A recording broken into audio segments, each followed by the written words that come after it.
How do you do? Hello. I think I'm live. I'm alive. So I'm a little bit early today, which is fine because I've not been early for anything else today. So if you are here live, give me a hashtag live in the comments below, and if you're catching me on replay, give me a hashtag replay in the comments below. And I'll give everybody a wee minute just to get themselves sorted, and I am going to do my weekly check of, do we have, yeah we do, I am live. Okay, so as always, the description of this live will have a link which is the documentation for tonight, so you're more than happy to keep that. You can't edit the document, but you can actually view it and absorb it at your own leisure should you want to. So hope you've all had a good day. I've had my hair done, had it dyed, had it cut, had it curled, and for any of you who have got a GHD Oracle, I think it's called, the curling thing, I need you to tell me how much it is, please, because the hairdresser really could not find how much it was, and also whether it is absolutely worth it, because she used it for, now let me think, it was this side, yeah, so that curl there was the GHD Oracle, and oh my god, even I could use it because I have never been able to manage curls very well. So the aim of tonight is to help you understand the feast or famine, all or nothing, binge eating, emotional eating, comfort eating, etc, etc, yo-yo diets, I've said that, quick fixes, fads, etc, etc, and this area is absolutely one of our superpowers. I would say 80 to 90% of our success stories have experienced this in their lives. I have spoken to a few women this week that this has been in their life for a number of years. So if this is a pattern that you are in with, you're not alone. It doesn't need to be that way. There are things that we can do to change it, and I'm going to take you through some of that this evening. So as normal, any questions as we go, please pop them down. I will be checking in the comments as we go. I'll just make sure that we've got a wee comment that I can't see. That's good. Thanks, Facebook. Okay, we will adapt as we go, it's fine.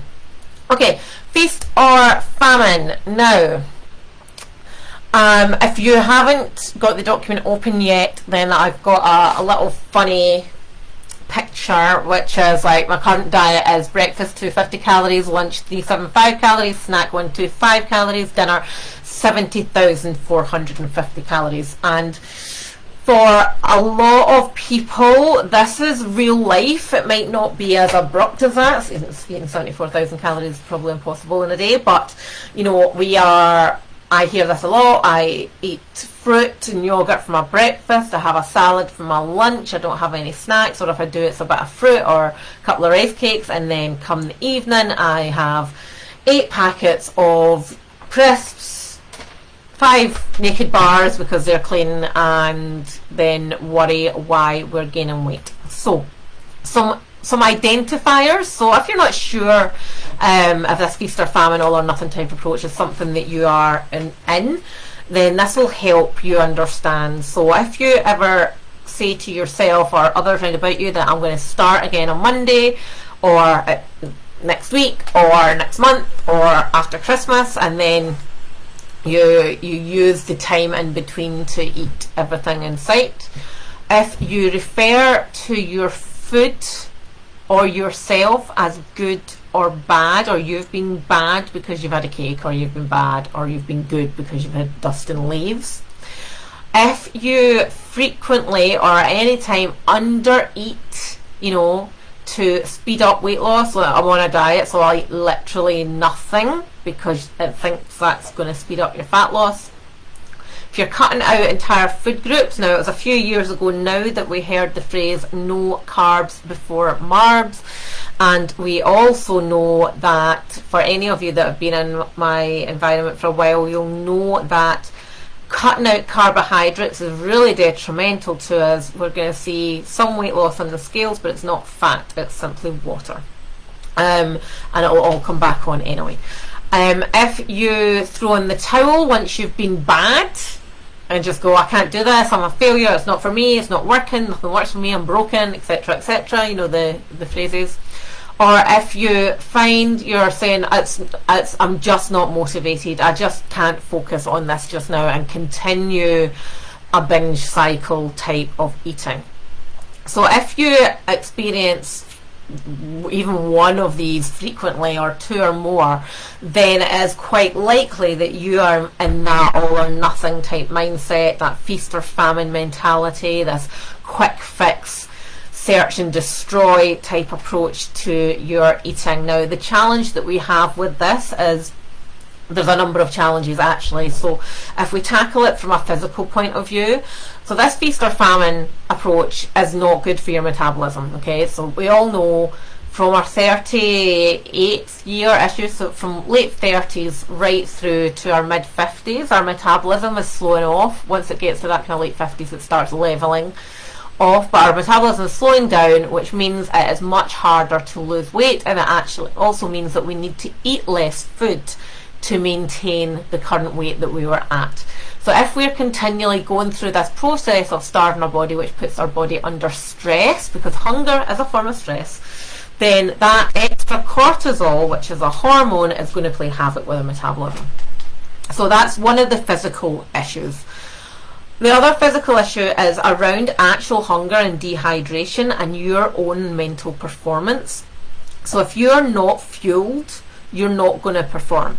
If you think about an athlete, now nobody here is an athlete, but our bodies still do the same thing as what athletes' bodies do, and they need to be fueled. You need to be fueled. So if you've got, I don't know, a stressful work meeting coming up, if you've got an uncomfortable meeting with a head teacher, if you've got you know, anything going on that you need to be on your A game and you're not fueling yourself right, then you're not going to be on your A game. You know, it's going to be, you're not giving your best, you're not showing up for your team, you're not being a leader, etc. Whatever it is, we need to fuel ourselves, and that means from food and hydration as well.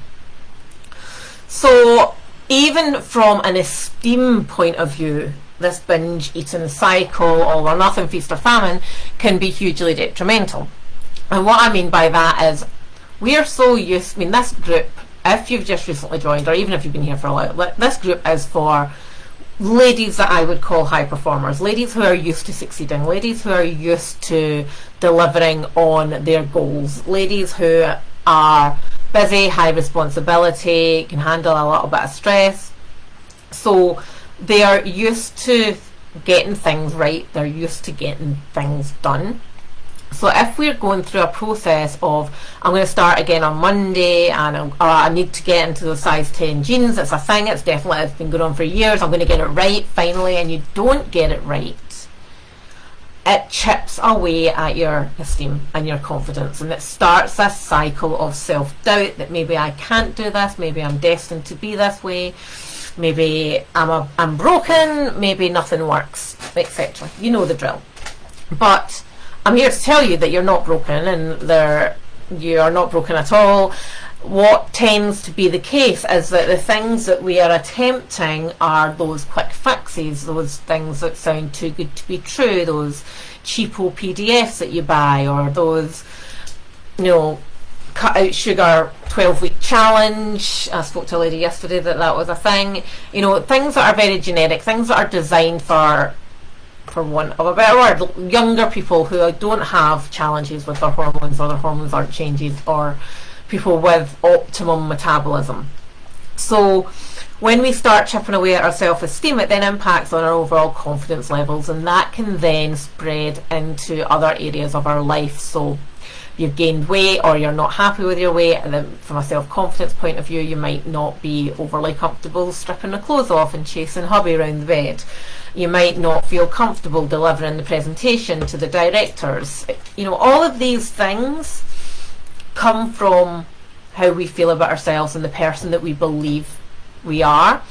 And when we start having our confidence knocked and our self-esteem plummets, the person who we are changes, because if we're used to operating here and delivering on expectations and smashing goals, and then we suddenly don't start smashing goals, we start operating down here. So we're not the person that we want to be. So it has huge impacts on lots of different areas of life. So if there is something that you experience or go through, don't, try not to make light of it. It's an actual thing, and more people than you think do it, and more people than you think are totally negatively impacted by it as well in other areas of your life. So the call out is, if you don't want to operate like that, if you don't want to be operating at 50-70%, if you know that you can be better and you can have more confidence, esteem, and wear skinnier jeans and feel sexier and all the rest of it, you don't have to settle. You don't have to settle for second best. You can go after it. And my call for you is to not give up. There is always hope. There is always a solution, and there is always options for you. You don't have to settle. All right. So how do we stop the cycle? Let me just check. There's any questions here? Let me see. Got a few coming through. Replays, lights. Cool. Okay. So how do we stop it? So putting a hard start time on something it's psychologically giving yourself permission to be a binge eater up until that start point. So you're just reinforcing the behavior that you're trying to stop. So we think that, it's the last supper at the weekend, we're going to shovel down the pizza, the crisps, the wine, and then Monday it's going to be dry and it's going to be yogurt, leaves and dust, chicken rice and broccoli. So when ladies, perfectionists, ladies, high performers, type A personalities, control freaks, and then they decide to start on Monday, they will aim for perfection. They will aim for perfection until they are not perfect, and then when they're not perfect, they will just go, I've failed. And then they'll give up, and the pattern will start again. So the mantra here is progress, not perfection. Start now. Don't start Monday. Start the next possible meal. Make that commitment to yourself that you can do this. Start next meal. Right? Using bad and good foods as a term, or referring to yourself as being bad or good, right? So if you start telling yourself that you have been bad because you had a chocolate bar, you're going to start feeling bad. And when we start putting tags on foods, you're going to start rebelling. It's going to start feeling a chore. So if you're constantly eating, I have to be really good, so I'm having cottage cheese and cracker breads or whatever, you're going to, I've been really good, but the inner rebel in you is going to want the bad foods because they taste good. And if you're shoveling rice cakes down your throat and all you want is a Twix, you're going to crave it even more because you feel deprived. It's a chore. It's not a pleasant experience. You're going to rebel against it. And that's what our willpower does. That is standard. That is going to happen to everybody across the board. So we need to start incorporating all the foods that we like, making sure that the proportions are right. Okay? The starving yourself, cutting calories is too low to get to your goals faster is not going to work long term, because you're going to be actual hungry. You're not going to be fueled right. When you're not fueled right, that's when you have little to no willpower, because you're focusing on all these other things that are happening in your life, like getting to the dog to the vet, getting the car for the MOT, getting to Tesco, getting Bobby's uniform sorted. You've got all these other things going on. So if you're constantly trying to keep a track of, I'm only eating 1,000 calories a day, and you actually do get hungry, which you will because you're not fueling your body right, then you're going to binge. You're going to go into that all or nothing mindset again, going, I'm either really good or I'm really bad. So it's long term, it's not going to help your fat loss. You could eat 3 days at 1,000 calories, and yes, you're going to lose weight in the scales. Is it fat? Probably not all of it. There will be water weight there, and that's great. Losing 3 pounds in 3 days, whoa, amazing. However, it's not sustainable, and chances are when you actually go and have a binge and then you're to weigh yourself, you're going to be even heavier in the scales, and that's not what we want. Okay? And you're also going to have the added bonus of the guilt and, you know, feeling like you failed all over again. So the key here is don't allow yourself to go hungry, too hungry. There's a bit of the Western world is also quite bad for saying that we should never be hungry, and that can be one of the reasons why we have such an obesity crisis on our hands. So practice feeling slightly hungry. And there's a lady, Anna, this is one of her favourite phrases, it's hunger is not an emergency. You're not going to pass out if you're slightly hungry. If you've not eaten for 3 days and you pass out, you know, that's going to happen. But chances are, if you're eating and feeling yourself right, you should not be overly hungry meal to meal. And if you are, you need to look at upping the calories in your meals. Okay? Point number 4, fat loss does not mean suffering. Fat loss can be an enjoyable experience. It should be an enjoyable experience, because fat loss for life isn't a diet. This is changing the way you eat, changing what you eat, changing how you eat. That needs to be a process, not something that you just do for a short amount of time. Because the minute you put a short amount of time tag on it, it becomes a diet, it becomes you trying to win, and it's not sustainable, and you'll regain the weight and more. So the stats are 90% of people that go on a diet, which indicates a start and end date, they will regain the weight and more because of that metabolic challenge. Okay, so this is not about a quick fix. You know, I could put any one of you here on a strict diet and you would all lose weight, but you would all put it back on again. So it's not appropriate, it's not right for it to be a sufferance. It has to be enjoyable and a process that you can manage for the rest of your days. Right? Don't cut out your favourite foods. Absolutely mandatory to have pizza, to have wine, to have crisps, to have chocolate, to have cake. It's mandatory. Have it. Build it in. Don't have pizza for every meal. Don't drink wine for every drink. You know, it's not a free-for-all. It's about moderation. It's about proportioning your food correctly. Okay? A big one that we see a lot of here is around guilt and anxiety. So you're going to balls it, absolutely. There's going to be at some point where, you know, it's unrealistic to think that if you've had 5, 10, even 1 year of binge eating habits or patterns or behaviours, it's not going to just stop in a day. You know, there are going to be challenges where you have cravings or where you feel like you've ballsed it up. Let it go. It doesn't matter. What is in the past you cannot change. You cannot control what has happened. What you can control is how you react to it, or you can control your next steps.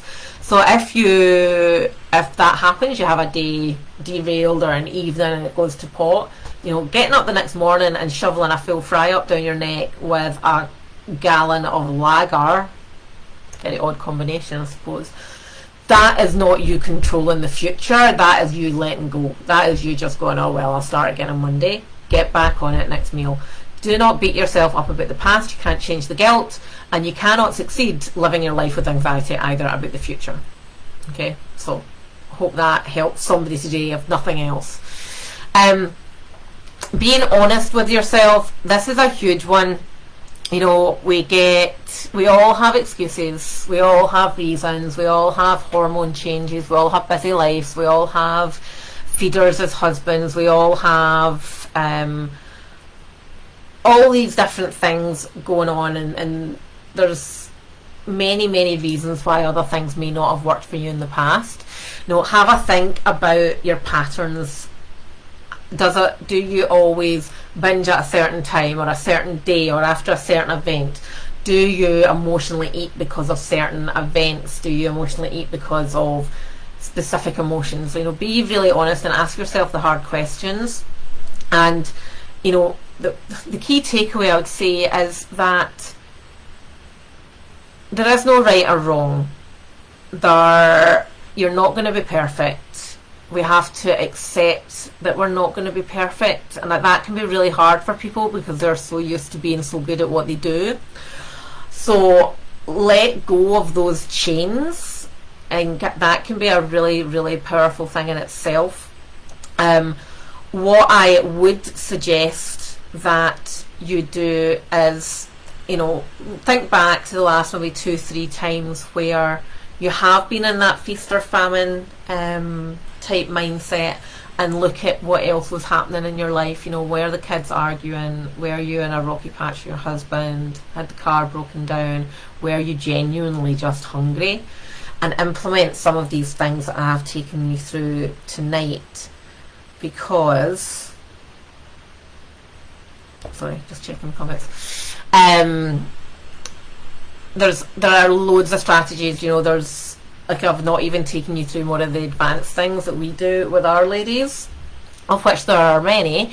But stand up for what it is that you want. Commit to the goals that you have. Be a leader for your family. Everybody always wants their family to come first. They're the most important thing.